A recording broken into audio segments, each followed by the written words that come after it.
नमस्कार दोस्तों, स्वागत है आपके अपने यूट्यूब चैनल रोजगार वे में। दोस्तों, वीडियो अच्छा लगे तो लाइक एंड सब्सक्राइब करें और वीडियो को शेयर करें। तो दोस्तों, जैसा कि आप लोग जानते हैं कि एसएससी जीडी की परीक्षाओं में अब केवल 2 दिन शेष रह गए हैं। दोस्तों, कल हम लोग संविधान के महत्वपूर्ण क्वेश्चन तो करवा ही गया था आप लोग को, और आज हम लोग करेंगे गांधी युग से जितने भी सारे इंपॉर्टेंट क्वेश्चन बन सकते हैं आपके एग्जाम के लिए, और बनते भी हैं दोस्तों एसएससी जीडी के एग्जाम में। और प्रीवियस में जितने भी सारे क्वेश्चन पूछे भी गए हैं वो भी इस वीडियो में उसको भी शामिल किया गया है। तो आप लोग वीडियो अंत तक जरूर देखेंगे। इसको हम इस वीडियो ऐसे वीडियो को हम लोग पार्ट वाइज लेके आएंगे, और ये वीडियो जो है पंचामृत सीरीज का ही पार्ट रहेगा, लेकिन इसमें महत्वपूर्ण क्वेश्चन का ये पहला पार्ट है। पार्ट 2 दोस्तों कल आएगा। तो केवल आज पार्ट 1 में हम लोगों ने टोटल 25 क्वेश्चनों को रखा है, और ये बेहद महत्वपूर्ण क्वेश्चन है एसएससी जीडी परीक्षाओं के लिए। तो इनको बिल्कुल ही आप लोग इग्नोर ना करें और लास्ट तक जरूर ये वीडियो देखें। ये आपके प्रीवियस में भी ये क्वेश्चन पूछा हुआ है, और खासतौर से एसएससी की परीक्षा में ये 25 क्वेश्चन हर बार रिपीट हुए हैं। तो मैं आशा करूंगा कि ये वीडियो आप लोग आखिरी तक जरूर देखेंगे। तो चलिए चलते हैं आज के पहले क्वेश्चन की तरफ। जैसा कि पहला क्वेश्चन है, बिहार के कौन से स्थान में गांधी जी ने अपना पहला प्रथम सत्याग्रह किया था? तो चंपारण में किया था, या छपरा में, या बेतिया, या पटना में? तो इसका आंसर हो जाएगा दोस्तों, तो इसका आंसर है चंपारण में। गांधी जी ने जो है प्रथम सत्याग्रह किया था अपना। चंपारण कहाँ स्थित है? तो ये बिहार में स्थित है, चंपारण। तो चंपा क्वेश्चन पूछता है कि चंपारण मतलब ये सत्याग्रह क्यों किया गया था? तो जैसा कि जानते हैं आप लोग कि चंपारण में जो है कि नील की खेती कराई जाती थी, और इस नील की खेती में अंग्रेज़ों की मांग ये थी कि हमें 3/20 हिस्से पे जो है अंग्रेज जो किसान थे वो अपने खेतों में 3/20 हिस्से में नील की खेती करें। ये अंग्रेज़ों की मांग थी बिहार ये चंपारण के किसानों द्वारा, जिसका विरोध जो है किसान करते थे। तो उसी में से किसान विरोध करते थे, लेकिन अंग्रेजों के सामने उनकी कहाँ टिक पाते। तो उसी में से एक राजकुमार शुक्ला जी थे, जो कांग्रेस अधिवेशन में जो है गांधी जी से उनकी मुलाकात हुई। गांधी जी की रामचंद्र शुक्ला जी से गांधी जी की मुलाकात हुई लखनऊ अधिवेशन में। तो उनसे मुलाकात हुई तो रामचंद्र शुक्ल जी ने उन्हें आमंत्रण किया कि आप आइए चंपारण में, और ऐसी ऐसी बात है। तो इसको गांधी जी ने स्वीकार किया और वो चंपारण गए। तो वहीं पे दोस्तों गांधी जी ने अपना पहला सत्याग्रह किया था, जो कि चंपारण में किया था। तो वहीं से 3 कठिया पद्धति जो है पहला सत्याग्रह उनका कामयाब भी रहा भारत में, और 3/20 खेती पे अंग्रेजों के द्वारा जो है जो नील की खेती कराई जाती थी वो समाप्ति हो गई। अगला क्वेश्चन आइए देखते हैं हम लोग। गांधी जी ने अपना प्रथम सत्याग्रह आरंभ किया था तुर्की पर ब्रिटिश आक्रमण के विरुद्ध, या भारत सरकार अधिनियम 1935 के विरुद्ध, या मजदूरों को कम मजदूरी दिए जाने के विरुद्ध, या रॉलट एक्ट के विरुद्ध? तो दोस्तों मैंने ऊपर जैसा कि चर्चा किया तो ये मजदूरी से ही संबंधित था। गांधी जी ने प्रथम सत्याग्रह जो चंपारण था, जैसा कि 3/20 पे तो नील की खेती कराई जाती थी और मजदूरी भी कुछ कम दी जाती थी। बहुत सारे कारण थे, जिसमें से मुख्य कारण जो है नील की खेती भी थी एक। तो इसका आंसर हो जाए गांधी जी ने प्रथम आक्रमण जो है मजदूरों को कम मजदूरी दिए जाने के विरोध में जो है कि सत्याग्रह अपना शुरू किया था। आइए अगला। निम्नलिखित कथनों में से चंपारण सत्याग्रह के संबंध में सही नहीं है।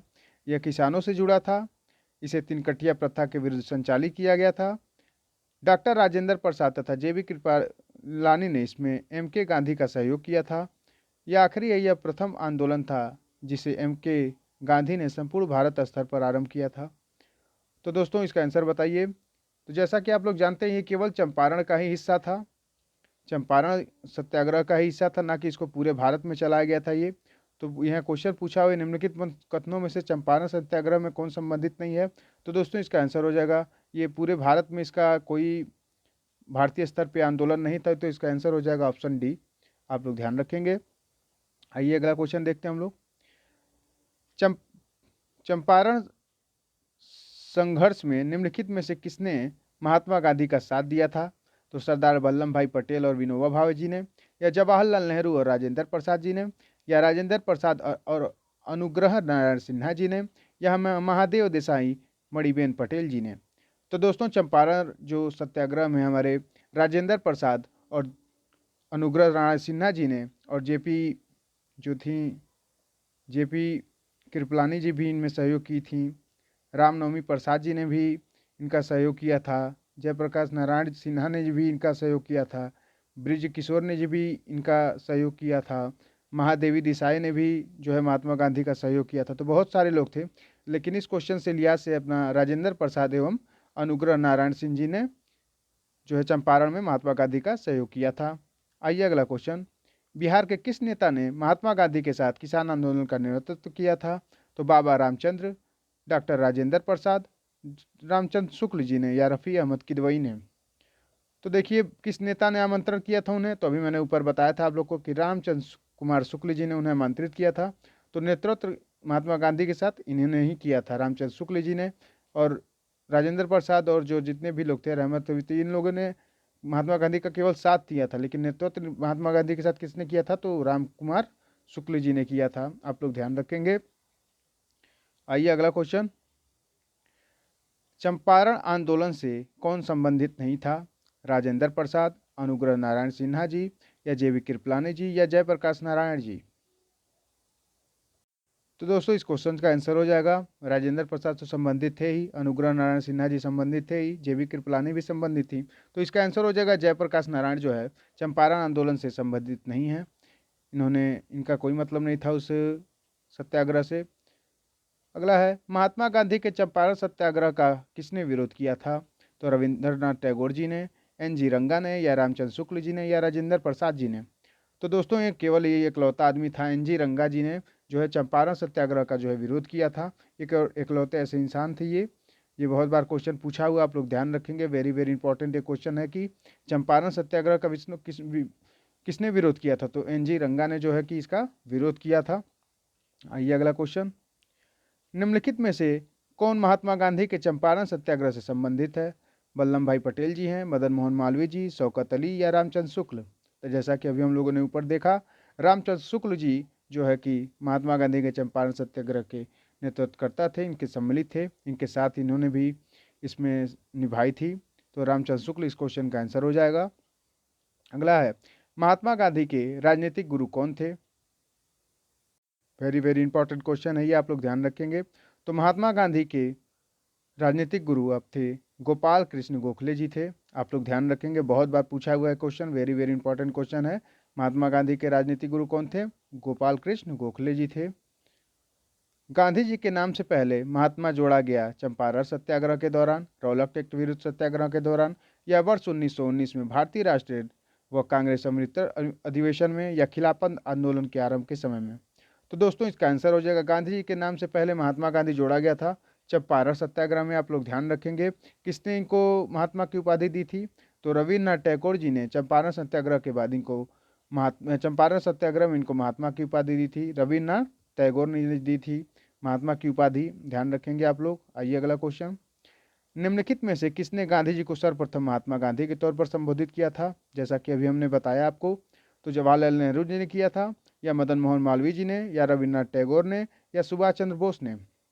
तो दोस्तों इस प्रश्न का उत्तर हो जाएगा रविन्द्रनाथ टैगोर जी ने जो है चंपारण सत्याग्रह के दौरान इनको महात्मा की उपाधि दी थी। तिलक की मृत्यु पर किसने कहा मेरा सबसे मजबूत बचाव चला गया था? देखिए SSC GD 2021 में क्वेश्चन पूछा हुआ था। तो शौकत अली ने, या मोहम्मद अली ने, या लाला लाजपत राय ने, या महात्मा गांधी ने? तो तिलक की मृत्यु के पश्चात गांधी जी ने जो है कहा था मेरा सबसे मजबूत बचाव चला गया। तो इसका आंसर हो जाएगा महात्मा गांधी। निम्नलिखित में से किसके कारण सार्वजनिक रोष की लहर उभरी, जिसके फलस्वरूप जलियांवाला बाग में ब्रिटिश द्वारा नरसंहार की घटना घटी? दी आर्म्स एक्ट, दी पब्लिक सेफ्टी एक्ट, दी रॉलेट एक्ट, या दी वर्नाकुलर प्रेस एक्ट? तो दोस्तों इसका आंसर हो जाएगा ऑप्शन सी। दोस्तों 1919 में जो रॉलेट एक्ट पारित हुआ था, जो किसी को भी शक के आधार पर जो है गिरफ्तार कर लिया जाता था, करने का उसमें बिल पास हुआ था, किसी को भी संदेह के आधार पर गिरफ्तार करना था, ये बिल ऐसा पास हुआ था, किसी को भी संदेह के आधार पर आप गिरफ्तार कर सकते थे। तो इसी के विरोध में जो है द रॉलेट एक्ट के विरोध में जो है जलियांवाला बाग कांड हो गया था, जहाँ पे जनरल डायर ने जो है गोलियां चलवा दी थी। आइए अगला क्वेश्चन देखते हैं हम लोग, चंपारण में तिनकठिया प्रथा का तात्पर्य था 3/20 भाग भूमि पर नील की खेती करना, जैसा कि 3/19 भूभाग पर नील की खेती करना, 3/18 भूभाग पर नील की खेती करना, या उपयुक्त में से कोई नहीं? तो अभी मैंने ऊपर आपको बताया था कि 3/20 भाग पे जो है किसानों के अनिवार्य कर दिया गया था नील की खेती करने के लिए। तो इसका आंसर हो जाएगा ऑप्शन ए। अगला क्वेश्चन आइए, गांधी जी का चंपारण आंदोलन था हरिजनों के अधिकारों का सुरक्षा हेतु, या सविनय अवज्ञा आंदोलन हेतु, या हिंदू समाज की एकता बनाए रखने हेतु, या नील कर्मियों की समस्याओं के समाधान हेतु। तो गांधी जी का चंपारण आंदोलन किससे संबंधित था? तो गांधी जी का चंपारण आंदोलन जो है नील कर्मियों की समस्याओं का समाधान हेतु था। गांधी जी का चंपारण आंदोलन आप लोग ध्यान रखेंगे। चंपारण सत्याग्रह में गांधी जी ने किसके पक्ष में संघर्ष किया था? तो जमींदार या किसान या श्रमिक या दलित के पक्ष में। तो दोस्तों इसका आंसर हो जाएगा चंपारण सत्याग्रह में गांधी जी ने जो है किसान के पक्ष में जो है कि संघर्ष किया था। आप लोग ध्यान रखेंगे। ये सारे क्वेश्चन दोस्तों एसएससी जीडी के ही केवल परीक्षाओं में पूछे गए हैं, प्रीवियस क्वेश्चन है ये, जो गांधी युग से अत्यंत महत्वपूर्ण क्वेश्चन है। तीन कठिया प्रथा किस स्थान व किसकी खेती से संबंधित है? गोरखपुर अफीम, या बेगूसराय धान, या चंपारण नील, या बर्दबान धान। इसका आंसर बताइए। तो तीन कठिया प्रथा जो है चंपारण नील की खेती के लिए जो है इसका संबंध है तीन कठिया प्रथा का। घुमा फिरा के भी क्वेश्चन ऐसे पूछता है तो आप लोग अपने आप को कंफ्यूजन में न रखिएगा। आइए अगला क्वेश्चन।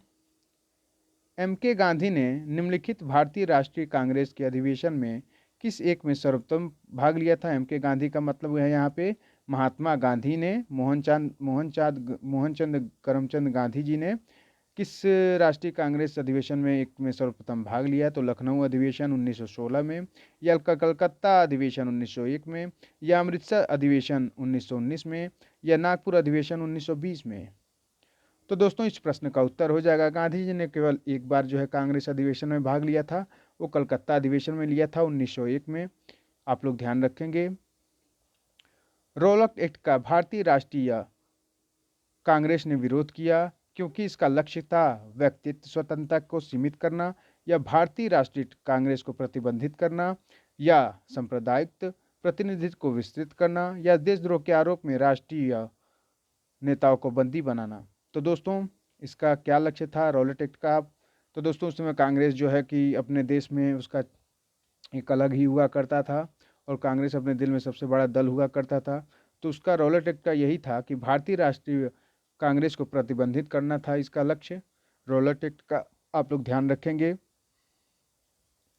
रॉलेट एक्ट लाने का क्या प्रयोजन था? भूमि सुधार, या राष्ट्रीय क्रांति गतिविधियों पर रोक लगाना, या बैलेंस ऑफ ट्रेड को ठीक करना, या द्वितीय विश्व युद्ध के बंदियों पर मुकदमा चलाना। तो दोस्तों इसका आंसर हो जाएगा रॉलेट एक्ट आने का क्या प्रयोजन था यहाँ पे। इस प्रश्न में अगर इसकी बात की जाए तो राष्ट्रीय एवं क्रांतिकारी गतिविधियों पर रोक लगाना था। इसका आंसर हो जाएगा ऑप्शन बी। अगला क्वेश्चन है रॉलेट एक्ट कब पास हुआ था? 1919 में, 1920 में, या 1921 में, या 1922 में। तो इसका आंसर बताइए। सबको पता होना चाहिए इसका आंसर। हमारे हिसाब से तो एसएससी जीडी के किसी न किसी शिफ्ट में क्वेश्चन आना ही आना है। तो दोस्तों मार्च 2019 में जो है कि रॉलेट एक्ट पारित हुआ था। आप लोग ध्यान रखेंगे। रॉलेट एक्ट के विरोध में किसने लगान न देने का आंदोलन चलाने का सुझाव दिया था? अब्दुल कलाम आज़ाद, गांधी जी ने, या रविन्द्रनाथ टैगोर जी ने, या स्वामी श्रद्धानंद जी ने। तो रॉलेट एक्ट के विरोध में किसने लगान न देने का चलाने का सुझाव दिया था? तो दोस्तों इसका आंसर हो जाएगा ऑप्शन बी। महात्मा गांधी जी ने जो है लगान न देने का आंदोलन का चलाने का सुझाव दिया था। आइए अगला प्रश्न। जलियांवाला बाग हत्याकांड कब हुआ था? 5 मई 1918, 1 अप्रैल 1919, या 13 अप्रैल 1919 को, या 29 अप्रैल 1919 को। तो दोस्तों ये बहुत बार परीक्षाओं में पूछता हुआ है, इसका डेट आप लोग एकदम अपने दिमागों में बैठा लीजिएगा। तो 13 अप्रैल 1919 को जलियांवाला बाग हत्याकांड हुआ था। रॉलेट एक्ट विरोध में जो है कि क्रांतिकारी प्रदर्शन कर रहे थे अमृतसर में, तो वहाँ जो है जनरल डायर ने जो है गोलियाँ चलवा दी थी। लगभग 1000 से बहुत ज़्यादा वहाँ मृत्यु हो गई थी। ध्यान रखेंगे आप लोग। अगला आइए। कौन सी महत्वपूर्ण घटना जलियांवाला बाग नरसंहार के तुरंत पूर्व घटी थी? तो असहयोग आंदोलन, रॉलेट एक्ट के बनना, या साम्प्रदायिक अवार्ड, या साइमन कमीशन का आना। तो दोस्तों इसका आंसर हो जाएगा रॉलेट एक्ट का बनना जो है यही कारण ही था। जलियांवाला बाग का यही कारण ही था कि रॉलेट एक्ट के विरोध में यहाँ पे था। तो जलियांवाला बाग नरसंहार के तुरंत पूर्व रॉलेट एक्ट की घटना घटी थी। आइए अगला क्वेश्चन। जलियांवाला बाग किस नगर में स्थित है? लखनऊ, पटियाला, अमृतसर, या लाहौर। तो दोस्तों जलियांवाला बाग कहाँ स्थित है? तो ये अमृतसर में स्थित है, आप लोग ध्यान रखेंगे। लाइए, 1919 ईस्वी में पंजाब में हुए अत्याचारों से अपनी विरोध के प्रतीक के रूप में किस विख्यात व्यक्ति ने ब्रिटिश सरकार द्वारा प्रधान के नाइटहुड की उपाधि जो है कि वापस लौटा दी थी? तो तेज बहादुर सप्रू ने लौटाई थी, या आशुतोष मुखर्जी, या रविन्द्रनाथ टैगोर, या सैयद अहमद खान? तो दोस्तों नाइटहुड की उपाधि किसने लौटा दी थी? तो रविन्द्रनाथ टैगोर जी ने नाइटहुड की उपाधि लौटा दी थी। केसरी हिंद की उपाधि महात्मा गांधी जी ने जो है लौटा दी थी, जो उनको प्रथम विश्व युद्ध के समय मिला था। तो इस तरीके से हम लोग आज 25 क्वेश्चन का जो है कि गांधी युग का 25 क्वेश्चन जो महत्वपूर्ण पूछे गए हैं एसएससी की परीक्षाओं में प्रीवियस में, और आने वाले भी हैं इसमें से क्वेश्चन, अति महत्वपूर्ण 25 क्वेश्चन थे ये। और भी क्वेश्चन करवाया जाएगा, लेकिन ये पार्ट 1 था। पार्ट 2 दोस्तों कल हम लोग लेके आएंगे, लेकिन वीडियो बड़ा हो जाता। तो पहले तो इसको आप लोग 25 क्वेश्चन एकदम, इसको तो एकदम पढ़ के जाइएगा, क्योंकि आप लोग देख लीजिएगा 1 से 2 प्रश्न आपको इसमें से ज़रूर देखने के लिए मिल जाएंगे। तो चलिए कल हम लोग मिलेंगे 25 क्वेश्चन के आगे नए टॉपिक में अपने। तब तक के लिए आप लोग रिवीजन करते रहिए, एक भी समय आप लोग इधर उधर मत दीजिए, 2 दिन बचे हैं शेष। तो चलिए हम लोग मुलाकात होगी कल नए वीडियो के साथ। तब तक के लिए नमस्कार, bye bye and take care.